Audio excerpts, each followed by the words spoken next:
Uh-oh, we're live. It says we're live. Yep.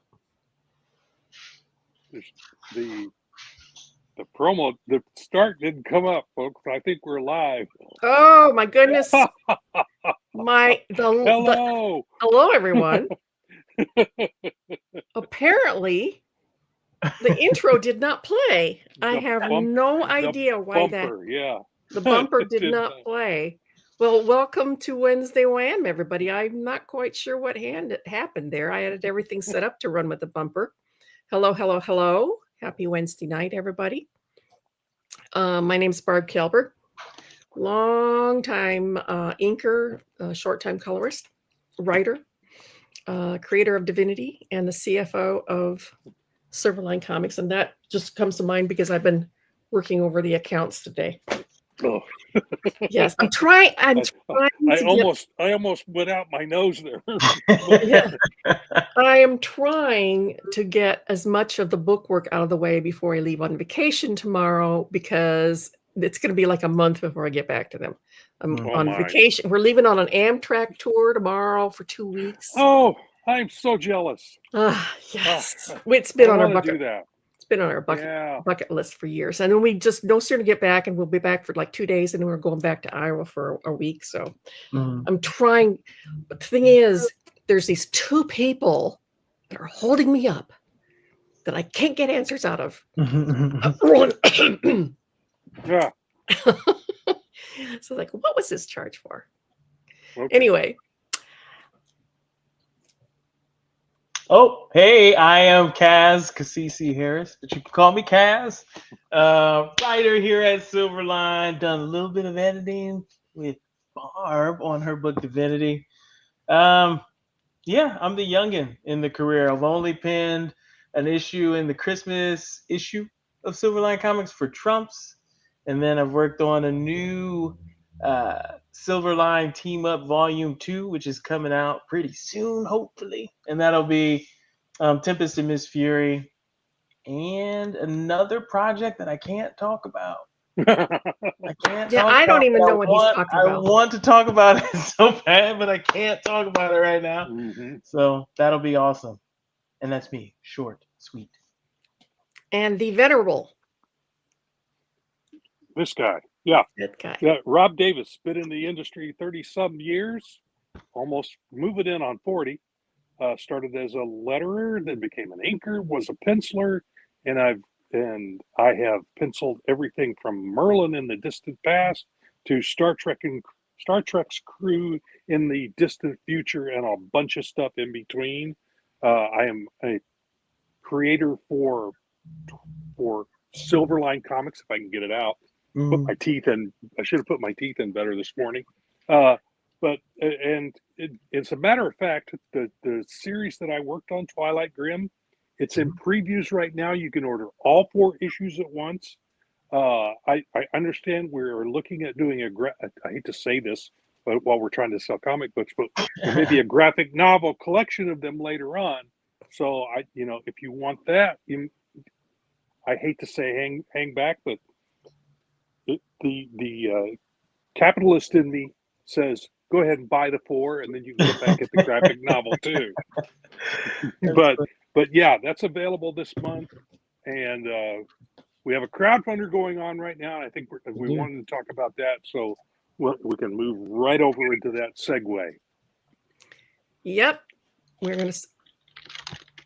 There we go. Okay. We have just started a crowdfunder today, I believe, and hang on here. Last night, I think it popped up on my radar. It is Cape Town #2, and that is written by our own Brent Larson. And I have just posted the link. We have already raised $128 in 21 hours. Ooh, wow! And this is the low set limit or goal on here, so we really, really want to give this to you guys, get it into your hands. Please contribute to the campaign. It's a fantastic story. It's about here, and I'll read this. It's Capernaum, USA, where everyone wants to dress up like a superhero. A few even had superpowers until they publicly hung up their capes for good. Now, years later, 2 new heroes arrive on the scene. Do Seismic and Recon herald a new age of heroes? And can they put their differences aside long enough to find out if the cape's retired or if the reasons are more sinister? So apparently, there's all kinds of skullduggery going on. Skullduggery and hijinks. Thank you, Kaz. Mm-hmm. Yeah. Well, Tommy says you're not supposed to forget to tout your own book. Oh, Self. Yeah. I don't know. I kind of leave that out of the Silverline. Only talk Silverline stuff. We've got original artwork for sale, and let me tell you, some of this. Oh, there's one by Dean Zachary and Tommy. Doesn't he have 2 of them on there? At least, let me see. I know there's 1, but I was thinking there were 2 of them by Dean. Anytime you can get Dean's pieces of artwork, you need to go for it because they are absolutely stunning. And then there's that Kirby Crackle from yours truly and Tommy Florimontre inking it. So yeah, I have worked with Dean many times, and his stuff is just stunningly beautiful.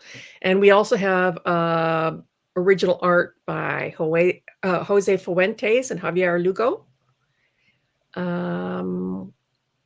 We've got, who is this one?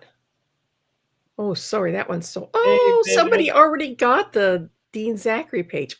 Sorry, guys. Course. Yeah, that pretty stuff's going to go first. Yeah. But there's more original artwork available there. So please take a look. The person that buys my page, I usually also send along an extra print, and I also, if I have some thumbnail work that I did for that, I'll also send those pages along, because if the page is coming out of my studio, so is all the stuff that I've saved that goes with it. You get it all. So yeah. And don't forget, you can pick up any back issue of Silverline Comics during this time too. So hey, if you missed out on something or you want to catch up, or maybe you got the first issue of something, now you're really attracted to it, now's your time to catch up. You get the second, third, fourth issues of those things. So show us love if you can. If not, share. That helps too. So, I realize sometimes it's hard to give money. The more eyes we get on this prize, the better we'll all be. Yes. And share the link to the crowdfunder to all your friends and family. And share and like and subscribe to our channels.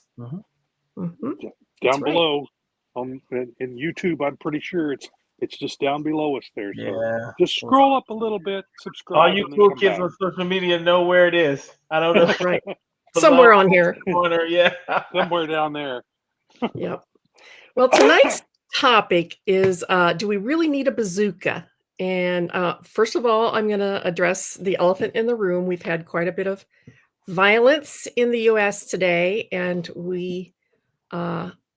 something we do not condone at all. And in fact, tonight's topic, which was scheduled way in advance, so there's no way we could change it at the last minute. Tonight's topic is actually the fact that I think there's too many weapons in comics, and we're using it as a crutch. So we don't have to write interesting characters anymore. So on that note,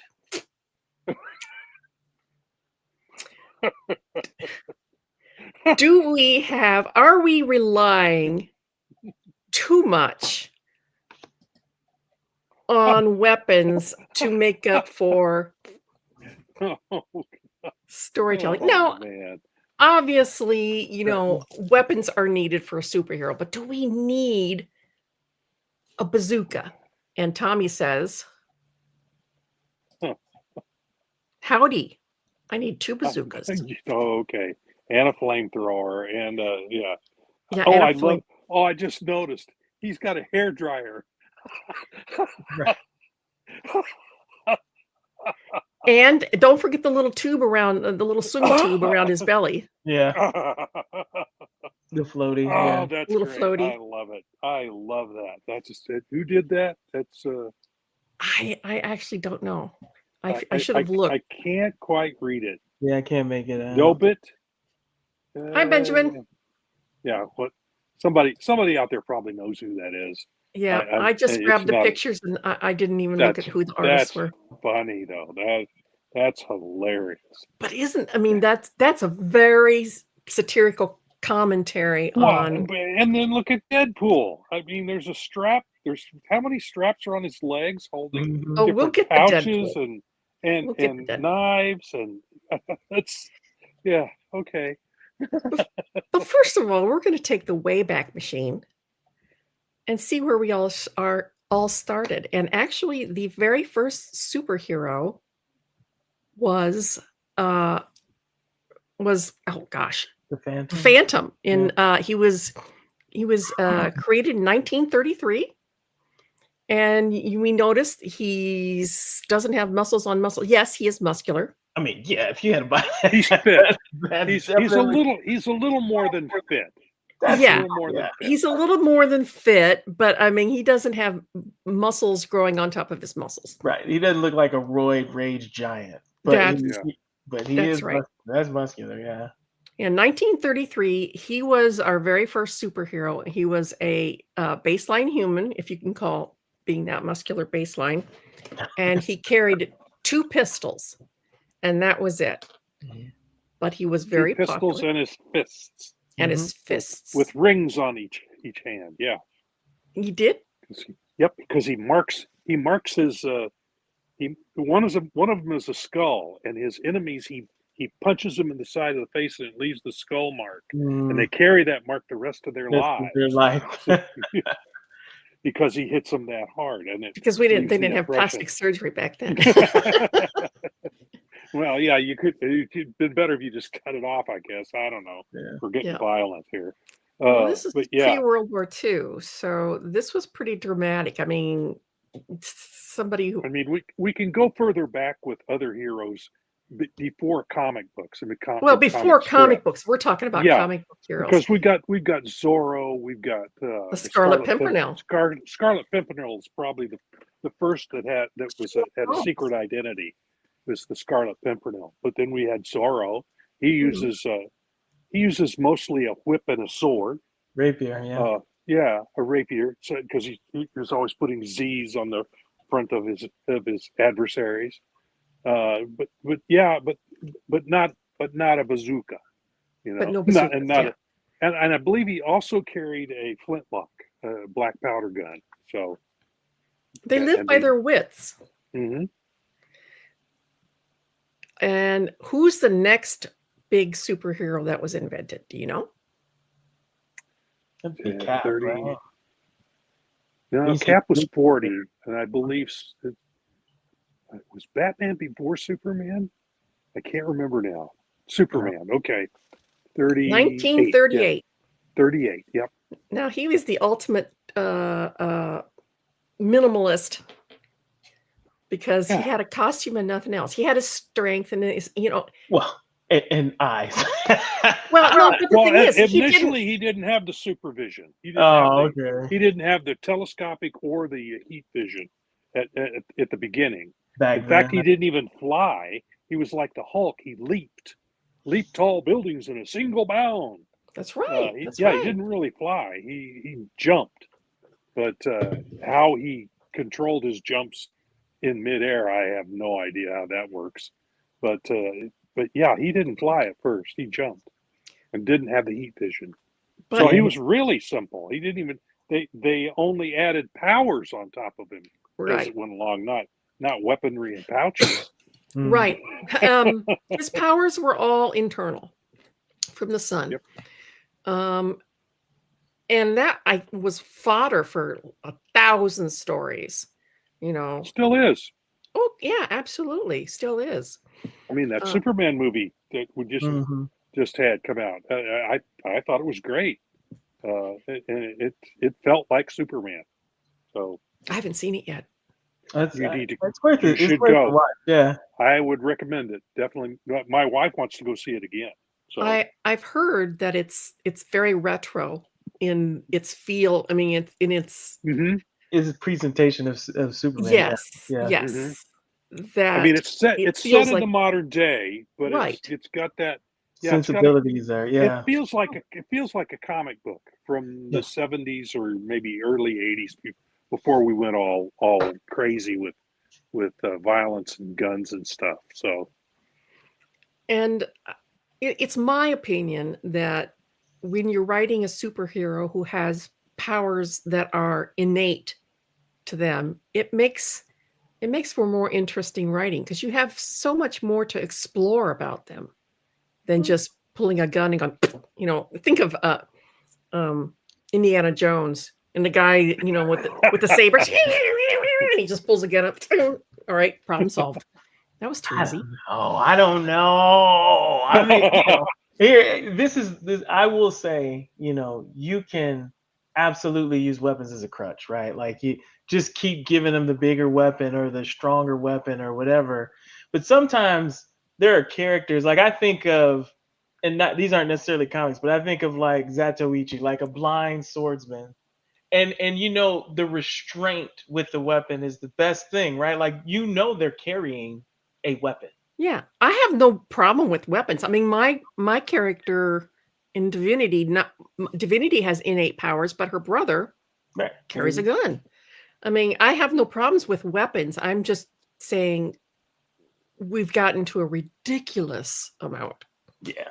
And I'm just trying to make a point. Do you need a bazooka? You can write interesting stories even based on weapons. Like even if it was based on weapons, you could write very interesting stories about it. But if you again put too many in there, if it's always about the bigger and badder weapon, and it's like, ugh.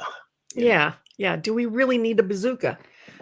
And I mean, here's Batman, and he has all kinds of little weapons stashed about his person.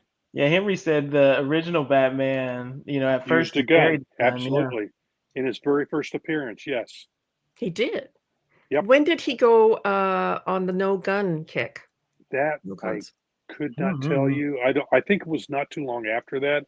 It could have been about the time. Well, Robin was around shortly thereafter, so I think maybe the appearance of Robin may have pushed him in that direction. I don't know. I think it was when they fleshed out the origin story, so that a gun was used on his parents, which would kind of push Bruce Wayne, Batman, in the direction of not using a gun or a weapon like that. But I mean, he didn't even have, if I can recall properly, I don't think he even had the utility belt. Yeah, that utility belt's got 1,001 little gadgets in it, and some of them are weapons, like the batarang. Yeah, and that could be a crutch as well. I mean, you look at the Batman TV show. No, I don't think whatever he needed for the particular story was in a pouch on his belt. Batman but that's show. Silly. That was satire, more or less. But, that was utter camp. Bat shark repellent. I mean, come on. Exactly. Yeah. What's wrong with that, Bob? No, because he just happened to have it with him in exactly when he needed it. That's That's like a clairvoyant and knew he needed to bring it along. That's a Deus Machina. That's Theory said from the knees down, Batman legs seem too long. Proportions are off. Don't judge him, Henry. Just an example. Well, look at any comic book characters. There's going to be exaggerations of anatomy. That's one of the less. I mean, look at that one. What? That's how you look. 20-year-old? No, it's joking. It's John Buscema and Bob Wysack. Is it John? Yeah. Yeah. Okay. Bob Wysack. Yes. Yep. Cap came along in 1941, and this was in response to war. We needed somebody to rally behind. And when he first came on the scene, he was still a soldier, and he carried a sidearm.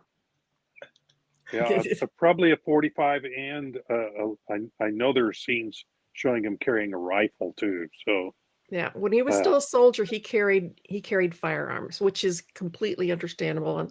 And but it was always the emphasis was always on the shield. Shield, yeah. I was going to say, I wonder how many times it would be a study to see how many times they actually used the weapon back in the day. rather than just carry it as a symbol? How many times did they actually I don't know. use That's it? a good Yeah, question. that would be an interesting study. Somebody out there, that's your homework for the next figure that out for us. Actually, personally, I never understood the shield because I mean it's a dinner plate. It's an oversized dinner plate. You could just take him out at the knees. Oh, yeah. I mean, It's kind of a hokey concept for me, but that's a personal opinion. I mean, when you try and go in for the knees and he hits the back of your neck with the edge of that shield. Yeah, instant decapitation. You're gonna feel it. Yeah, you're gonna feel that. For a microsecond. What did I put on here? 1960, we had our first team. This is our first team. And we've got a set of arrows here, and I'm sure Wonder Woman has her lasso. Yep, you can see it in there, yeah. Yeah, Green Lantern has his lamp. Green Arrow's got his arrows. Right. Yeah. That's a weapon-based character. That's an interesting, Yeah. Aquaman's got his trident, and Speedy doesn't have any weapons, but besides his speed. And again, I think this is a great concept. You've got every single one of these guys have got unique talents or powers, and they have one or two weapons each. They're not overloaded with them.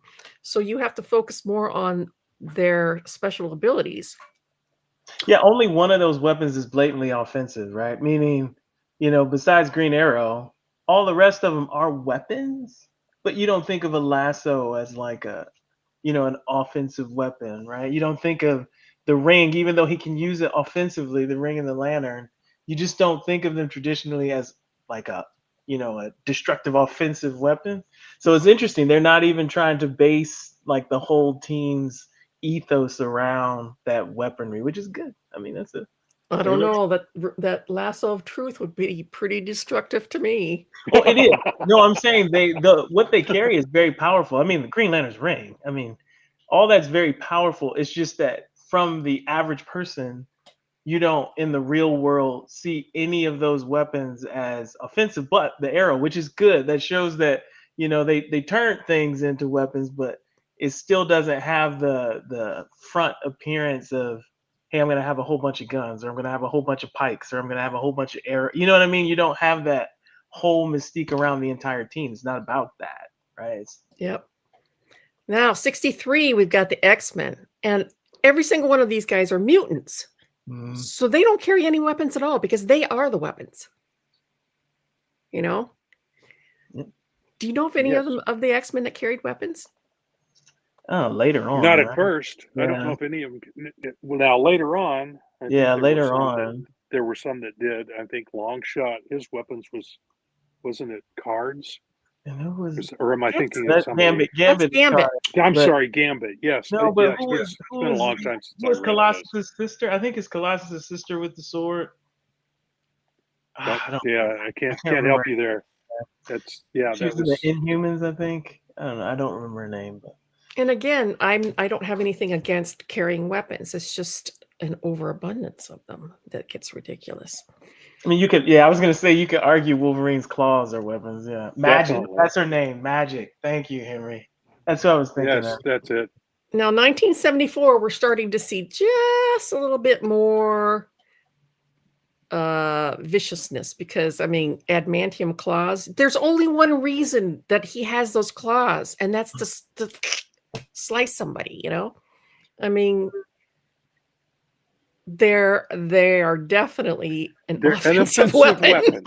They are an offensive weapon. Yeah, there's no other way to think of those. No, they're razor sharp knives. Yeah. Come on. Mm-hmm. You're either getting stabbed, sliced. Yeah, there's no, unbreakable even.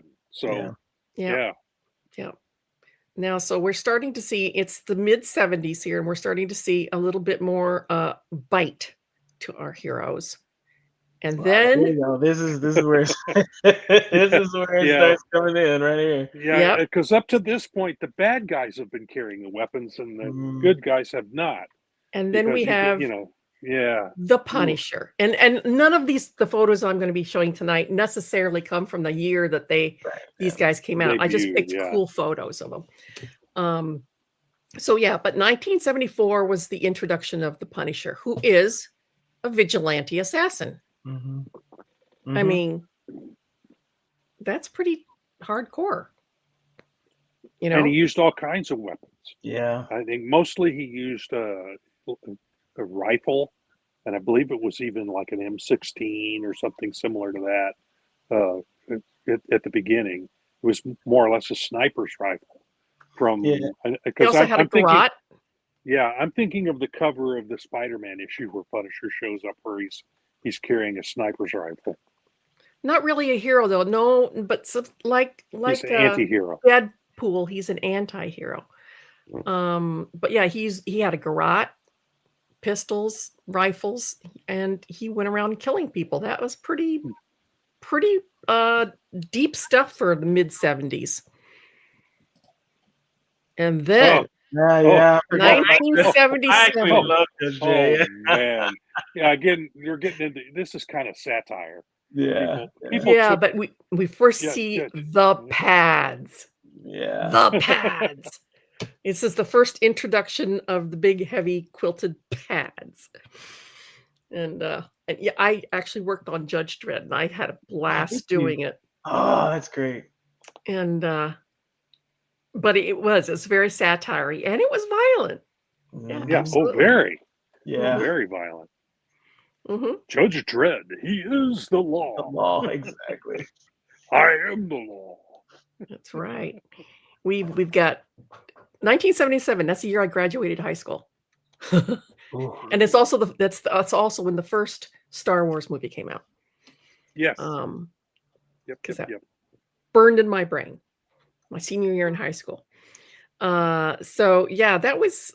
I mean, we had just come through Vietnam, and so we were starting to get a little bit blasé about seeing violence on our screens, and it started showing up in comic books too. You know, they changed with the times. We were seeing more violence on TV, more violence in our comic books. All right, next one here. And then we have Deathstroke, also 1977. He was first introduced in the 50s, but he was kind of a wussy guy back then. He reappeared, revamped into what we currently know as Deathstroke. And obviously he has all the pouches. Whole shtick. Even that wasn't what he looked like when he first debuted. They glommed more stuff on him even since then. So he was heavily packed, but he's even more heavily packed with stuff now. Yeah, but he was a violent character too. Oh gosh, yeah. Yes, definitely. I could have spent a month doing this podcast and throwing in characters, Henry. I just couldn't cram them all into one show. But yeah, he fits too. Deathlock does, yes. Oh, you think this fits though? Do you think Venom fits this? 84? Well, in terms of being a violent character, yes, I do. Yeah, absolutely, yeah. But yeah, I mean, he's eating people. And he carries this chain, which is a weapon. It's not a big gun, but I mean, I didn't specifically say they all had everything had to be a gun, just weapons, more and bigger and better weapons.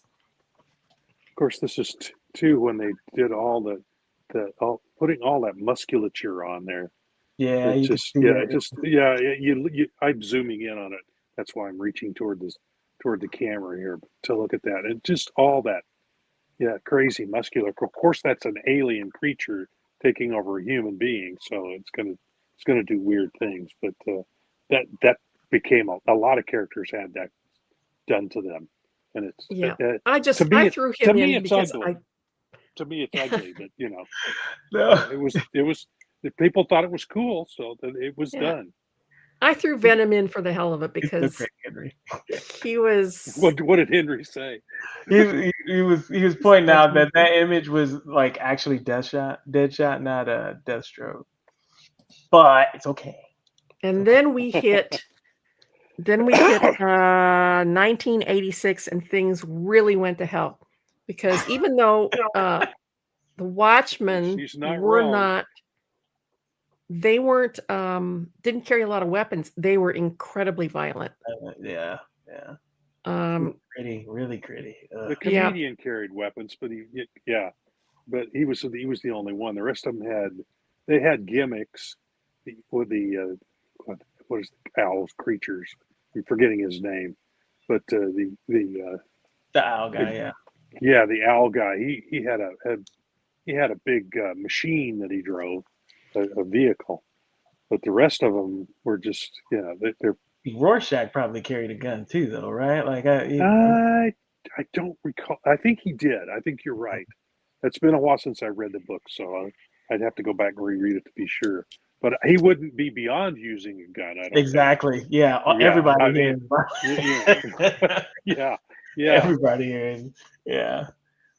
The description of this was a landmark comic book, is violent by design, using a morally complex and often sickening portrayal of brutality to deconstruct the superhero mythos or genre. That was the whole point. Yeah. But it was done like that by design. And while they didn't have a physical bazooka, they really didn't pull any punches on this.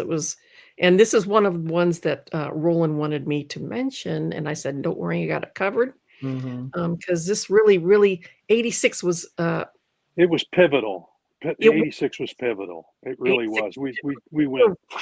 It was definitely a sea change with the.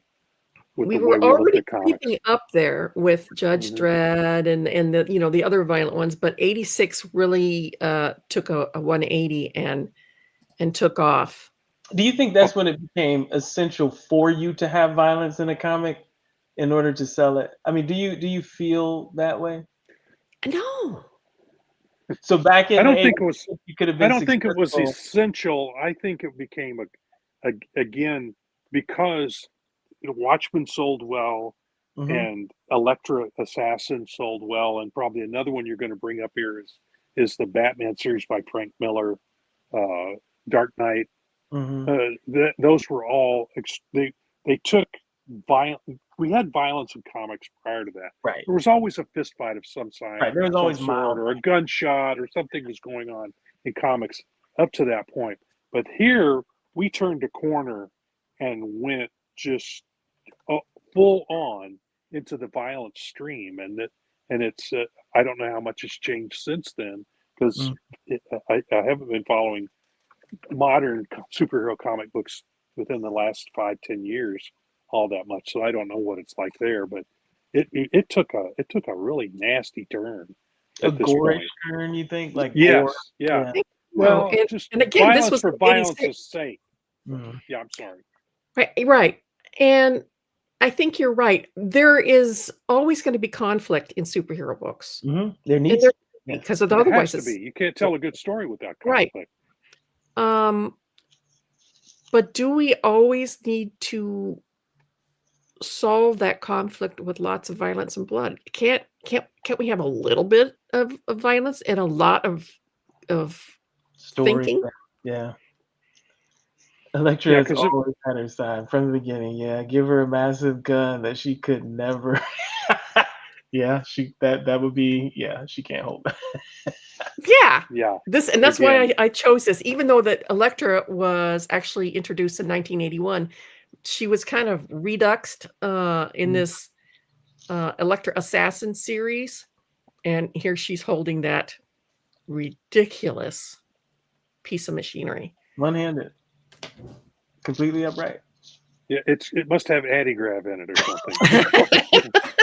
Because I'm sorry, that belt of bullets alone would be crazy heavy. Just that bandolier of bullets, it would weigh a ton. Yeah, let alone the gun. Definitely superhuman right there. That's not right. And of course, we have the obligatory button tit shot. And plus plus Sorry. legs from here to Australia. They always do that. They twist the body so that they twist the body in such a way that you got to see the front and the back, because that's just. I am. Made of plastic. That's funny. That's funny. Oh my gosh! Yeah. What is which? Oh, Bloodshot. Yeah. Bloodshot, 1987. Yeah. And I actually saw the movie with Vin Diesel. I thought it was pretty good. This isn't that Bloodshot though, right? This is Bloodsport though. This is DC. Oh, this is Bloodsport. Yeah. I'm sorry. Bloodsport. You're right. I'm sorry. I don't have my reading glasses on, so I didn't. And I did these things, and I can't read my own. Bloodsport. Bloodsport. Okay. Yeah. Now, Bloodshot was a different publisher. And this is another thing. Now is the beginning of all the graphic names. There we go. Bloodhaven was where Nightwing lives, and Bloodshot, Bloodsport, and let's take a list over here of graphic scenery and a list over here of graphic names, and swoosh them together and come up with a name that's vicious. The more vicious, the better. So, all right. Yeah, it's really yeah. I just shake at this one. I really just shake my head. Okay. Now we get into the pinnacle of the Bazooka period is the 90s. Mm-hmm. I think it's gotten a little tamer in the aughts, but during the 90s we had this influx of bigger, better, badder. Look at the anatomy in that arm. I mean, that's no bodybuilder looks like that without taking enough steroids to kill them. Right. Enough to kill you. He's got a short life. That's why he was sick. It was the steroids, Yeah. Steroids shortened his life. The whole 90s was this wave of everything had to be bigger, badder, more utility, more explosive. Yep. Pouches and spikes. See, there's the Judge Dredd pads on his shoulders. Yeah. Just all that stuff. Yeah. The thing is, I thought Cable had an interesting story. I didn't think he needed all of these accessories to tell an interesting story. Well, and we talked about this in the green room beforehand, and I think this is a reaction to the fact that the majority of readers of comics at this time was young adolescent boys. Mm-hmm. Yeah, I mean junior high to early high school age, and they're into guns and chains and all the cool stuff, and this was what got their attention was big guns, big knives, spikes, spikes coming out of weird places that if you wore that you'd cut your leg off. You die. I mean, I always said that about Thor's boots, those metal rims around the. Like, why didn't he slice his thigh? Well, I don't think those were metal. Legs. I looked at those as just a knee shield in leather myself, but what do I know? But but just this whole, it just went crazy with let's be cool. Yeah. Isn't it cool? He carries 10 guns. Oh, look at all the chains. Isn't that so cool? We went for the cool look. So well, it also reflected on where we were as a society at that point too. Again, I'm gonna reference back to TV and movies. We went from Gone with the Wind, where Rhett Butler says "damn" and everybody was scandalized, to more blood and gore until we're up to the Godfather with the scene where Sonny gets killed. Oh man, was that violent! And then now we have John Wick. Bonnie and Clyde with all those bullets that were shot into the car, and it was all into slow-mo. Yeah. I mean, I think it probably started with who was it? The not the Magnificent Seven, the other one with Sam Peckinpah, where pow, pow, pow, and then you saw people getting hit and flying, and yeah. Back in the old days, there was never any blood. You got shot and you just fell over. Yeah. Now they have mist of blood going all over the place. And the question becomes, Barb is blaming Clark Gable. Domino effect. Thanks. No, butterfly effect. Butterfly effect. Yeah, butterfly effect. Is bigger and more, is it better? I mean, do we need to see every drop of blood that spatters off of somebody? Well, I subscribe to the whole idea that one of the reasons why Jaws was so scary is because the shark didn't work. The mechanical shark they had didn't work, so they had to kind of hide him, and he was scarier because you didn't know what he looked like and how you used your imagination to think about how big it was and how dangerous it was. When you finally did see it, it was almost a letdown, really. I mean, I really enjoyed that movie, but oh god, I but had kids nightmares. watch it today and they go, that's so cheesy. Yeah, and I'm being a hypocrite here because my own book, Zach shoots people and there is blood, but it's not like over the top gory. I try to keep it PG-13. Well, in it, you're not the scenes that happens are not the main point, right? Like it feels like that's the gimmick to get you in the scene today. Like, how much can you deform the face with the headshot, right? Like, how much gore can you put in it to make it very real? So I can be like, ugh, to make you in the shot. That wasn't the point, right? That when you tell a story and you have action in it, the gore is not what should drive you to that, right? It should be the stakes and where you are in the story. And oh no, this conflict has to happen. And who's gonna win? Oh no, he didn't win, right? You should be more concerned with that than how real the blood. How many blood droplets came off of it? And how much? I got through the first two John Wick movies. I really enjoyed the first one. The second one was like, oh gosh, and I couldn't go on past that because they were just more just. It was just blood beginning to end. It was just one long gore fest. It wasn't gore; it was action for sure. And then the ultimate. Oh my! Deadpool, 1991. But that's Deathstroke, right? That's not Deadpool, is it? That doesn't look like Deadpool. Yeah, that's Deadpool. No. That is Deadpool. I think that's okay. At least that's what it said when I pulled it up to Google. I think. Yeah, that doesn't look like Deadpool, does it? It's the mask. The mask makes it look like it's Deathstroke. Or maybe the Teen Titans villain that had the half mask. That's what that looks like. I mean, they're based on the same. Oh yeah. Yeah, they all they're all generic. Yeah. Mm-hmm.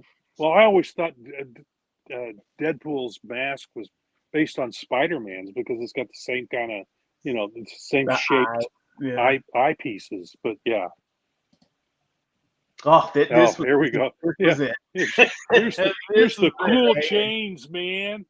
Look at all them cool chains and pouches. And the bandolier of massive bullets. Right. That go in the massive gun. And he didn't even need any of it. No. Which was the crazy part about his character. He didn't even need any of this. This is 1992. Spawn came out, and he's just he was an interesting character without all the crap. Right. He did not need any of that to be powerful, but it was the coolness factor. Yeah, because I mean the skull and the chains and do we have spikes here too? I can't see any spikes. Oh yeah, he had spikes on him. But he had spikes on him. Yeah. Is that literally a bazooka in his right hand? It sure looks like it. Is that I think that's a bazooka in his right hand. Yeah, it is. Yeah! Bazooka, yeah. That's pretty funny. Or at least a version of it. Yeah. Yeah, some kind of version of Bazooka, because why not? Rocket launcher or something, yeah. Or, yeah. An RPG, you know. Yeah. Yeah. The thing is, he didn't need any of this stuff. Any of it. But they put it on anyway, because you know what? Why not? And it's funny. I don't even remember him with gun. I remember him with, I don't remember him with the guns. Oh, and I just noticed all the pouches and stuff on his legs. He's got knives. Why has he got all that? He doesn't need any of it. None of it. I mean, yeah, it's just it was the cool factor. Yeah, see, that's a crutch to me. Well, and it he sold comics. It Yes. sold that comics. image from Yeah, that image sold comics. That's true. This is Arsenal, formerly Speedy, way back when he was the sidekick of the Flash, but then he went away for a while. No, Arrow. Isn't Speedy Arrow's Green Arrow's sidekick? Or Green Arrows. Yeah, sorry. Yeah. I'm sorry. Yep, I'm blipped there. It's okay. But then he comes back. This little sidekick, this kid all grows up and then comes back as Arsenal. and look at all that stuff on his back. Yeah, how can you even walk with all that? The samurai sword. I don't know how, and the samurai sword. Henry said at the time Spawn using guns was story relevant. He wasn't used to his powers. He went back to what he knew, which was being a soldier. Thank you. That's okay. Well, all right. If it's story relevant, I'm okay. That's still a lot of stuff. Even so, it was overkill. Yeah. It was overkill. Even with that, it was overkill. This is a very cool picture. It is a lot of weapons. It's a very cool picture. I'm telling you, it's the cool factor. He is actually carrying an RPG on his back. Yeah, he is. That's the funny part. He's carrying a samurai sword too, which is like, how can you even walk? I think about you trying to walk through a door, or you can't do that effectively. But it's an awesome picture, and the hat kills it. It's pretty cool. I like it. And he's got this massive gun on the back, and then he's got another, I don't know, AR-15 type thing on the side next to the arrows. What a dichotomy! Feet? Where are his feet? Because he's mid jump, right? They're high tech. They're back. They're he's in form. Oh my god. Oh, okay. Henry thinks the baseball cap is sad. Well, Kaz likes it. I like it. Once again, Henry's going to point fingers at you, Kaz, for liking the cap. It's the cool factor. I mean, I hate to use the cliche, but that's the capper. Oh my gosh! Right, this is actually a manga. Yeah, this is actually he's very popular. Yeah, I was going to say quite popular. Is very popular. So let's get rid of all the guns and just go straight chainsaws. We're going to go straight to the chainsaws. Even his head is a chainsaw. The manga and anime, like they treat weapons very different. I don't know if it's a good comparison, right? Because I don't know. Why? How do they treat weapons? Because I think that when they use weapons as a story element, they don't. I'm sure there are some out there that are just let me pile on weapons, right? But there's like a certain mystique to the weaponry that they use, whether that's like a part of the person. Yeah, they have a lot of mystic weapons. Yeah, so it's kind of like, they will write a story that's all about weapons. It's a different ethos than American comics. Yeah, in the fact that the guns are a I'm losing the word that I was going to say, but for them it's a mythical element, but for Americans it's a whole different thing. Yeah, well, the chainsaws are pretty American though. Well, but okay. No, I think it's demon possessed actually, but I haven't read it though. This versus that, okay. This War Machine. War Machine. Yeah. That's his versus whole stick. Like, yeah. that. Yeah. This. I mean, what do you mean? What do you mean this versus that? Which would you think would be a more interesting story to tell? Story of. I mean, that's a sexy picture. Like, that's very hard. I mean, I'm just gonna say, look at that. You know, the dark armor, the one red beam. I mean, I don't know. I'm telling you, it's the cool factor again. I don't The know. War Machine is a very great character, but I think Spidey has his powers, and he has to use more of his brains to get out of trouble. I know. But when I look at them pictures, it's so cool. I know. When I look at the pictures, I see this. Thank you for completing my thoughts on this. That yeah, it's all about the cool factor, because you think it's a cool pick, right? I think it's overkill. I mean, it is technically, but it's cool. The colors make it cool too. I think you could have picked a Spider-Man picture with like cool colors too, and it would have been harder for me. But that black against the red, oh my god, sexy. Well, wait. Go back to the Spider-Man. Black on red. I know, but it's the way. It's the way. Okay, I know. I don't know. Yeah. Henry, I agree. I love War Machine. I really do, because I'm a Tony Stark girl to begin with. But when the conflict he comes up against can be solved with one of those weapons, it's not as fun as when Spidey has to get creative. It's true. Knowing the characters is true. Spidey has to get very creative on what to do with his webs and how to outsmart his enemies, whereas War Machine just goes bam, okay, problem solved. Oh, and Spidey has a ton of assets that are very interesting, right? Spidey sense. Spidey sense, yeah, absolutely. Right, yeah. But not knowing that. Looking at those pictures is pretty fun. I know, you're such a boy. I have to be. Okay. All right. Oh god. Is that Crossbones? Yep, Crossbones versus the Badger. Yeah. These pictures. These pictures. How are you going to show me Crossbones like that?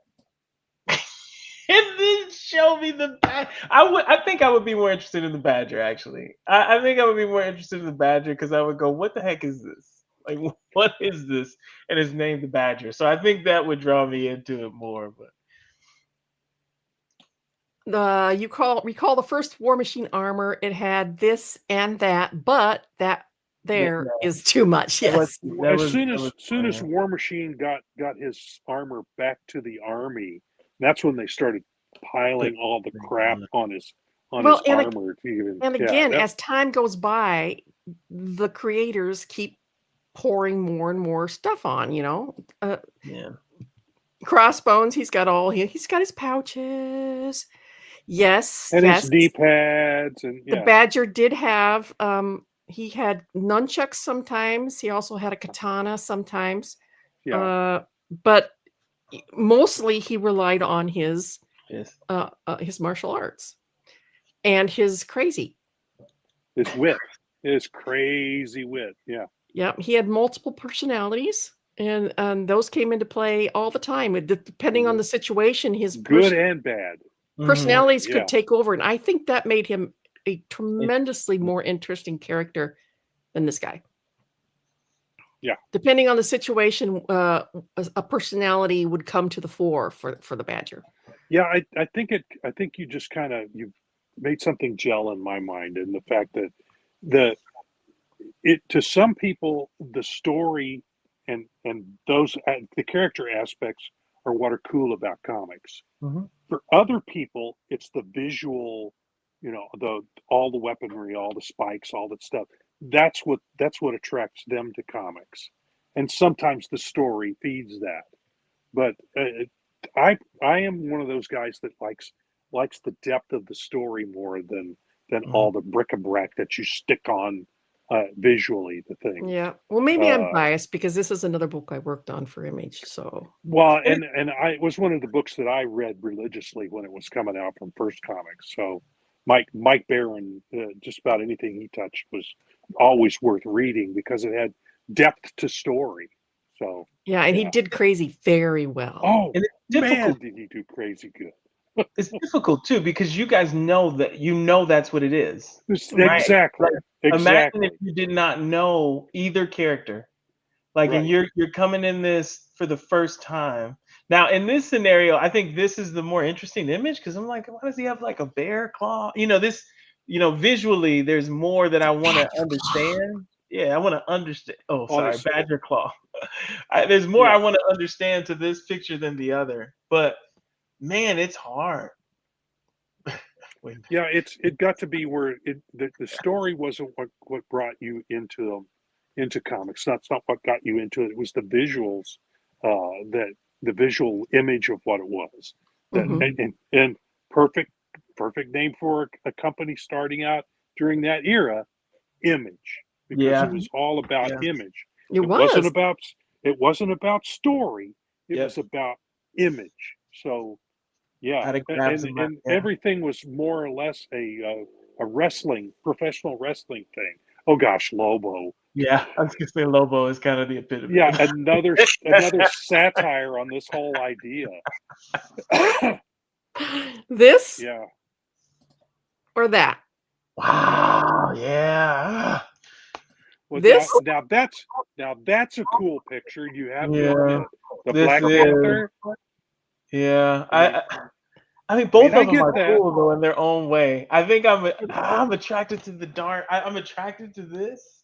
Yeah. But man, that's hard because you see somebody shooting in the air like Rambo, and you put yourself back in that air with the bullets flying all over the place. It's funny and cool. I mean, it's overkill. Oh, and he's got the chains, Rob. He's got the chains around his wrist and the spikes.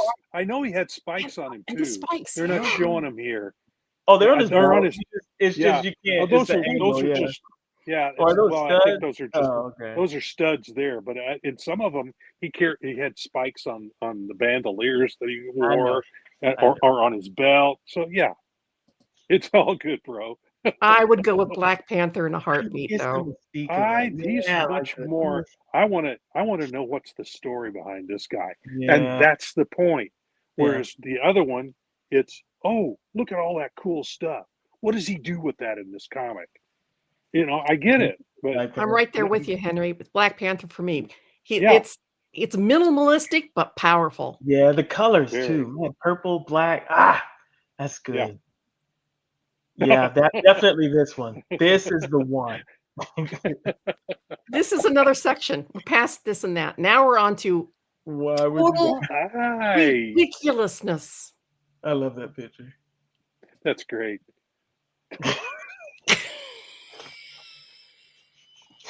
Because you're killing me, Barb. You gotta do something different, though, right? Like they're trying something different, something new, right? That's true. It's so bad. It's so bad. Oh my. Well, and the long hair and why? Yeah. There's no reason for this. There's no reason for this. Well, yes, there is. It's to get people to pick it up. People that are into cool big guns. But the Hulk. The Hulk does not need a gun. Right. Does not need a gun. You would just. Gosh. Why? That's crazy. That's crazy. Man. I don't know. What is that Thor? Oh no! With the big bad gun. I'm sure this was a good idea at the time. I'm sure that they were like, you know what? This sounds great. The kids will lap this up. Those boys will love this stuff. Look, it's got a laser beam sight, and it's got bullets coming off of it everywhere. And it's bigger than he is. That gun's bigger than he is. Why would they do this? Yeah, it's the cool factor. You know what? They had a reason. They had a story and they had a reason. Oh. No, there can't. That's not. The Green Lantern Corps with a bunch of weapons. Why? That's the whole point. Why would they do that? It doesn't make There any has to be a reason. There is a reason. Well, if there is, I don't know what it is. To get you to pick up the comic book. But see, with that image wouldn't do that though. You can't even see the gun. Is that a gun? Yeah. The coloring was kind of murky on that one. It's old as it Superman. is on this one too. Yeah. Carrying a gigantic gun. Yep. With all those belts of weaponry bullets coming off of it. You know, I don't know. It's the cool factor. Is it though? That doesn't even look like a gun anymore. It looks like a broken clock or I don't know what that is. That's not. I mean, when you don't know how to draw a gun. Yeah, exactly. A bunch of blobs on it. No weapons. Those are images that needed no. In fact, the gun takes away. It's like what? You have Mjolnir. Like why? I'm trying, Henry. I'm trying. And that's it. That is it. Those are really good. The last ones were just like, I couldn't believe I ran across those. I just put into Google superheroes with big guns, and so those came up like, you gotta be kidding me. I gotta read those. There was a reason why. There's a genius reason why, and I'm gonna figure it out. There's a reason why. I mean, the wildest I got on Twilight Grim is he had 2 knives, one strapped to each leg, and 2 45s. What more does he need? That's reasonable. And occasionally he would pull out his crucifix. Yeah, and that was it. Of course, he's wearing this. To be honest, the silliest thing ever is a big coat. What does he need that big coat for? Because dusters are cool. Yeah, that's right. But it was had one. It was a big duster. It was a big duster, and it looked cool. Wild Wild West duster. Mm-hmm. That's right. So it was the cool factor. But yeah. Well, folks, we have used up our hour, and I hope we have kept you entertained with some good questions and some funny stuff too. And remember, we have a Kickstarter going. Clark Cable is the reason why. I told you already. You did. Yeah, that's when movies went to hell after he said that word. That's right. Anyway, thank you for tuning in. I hope we were entertaining. And as we like to say at the end of each one of our streams, make mine Silverline.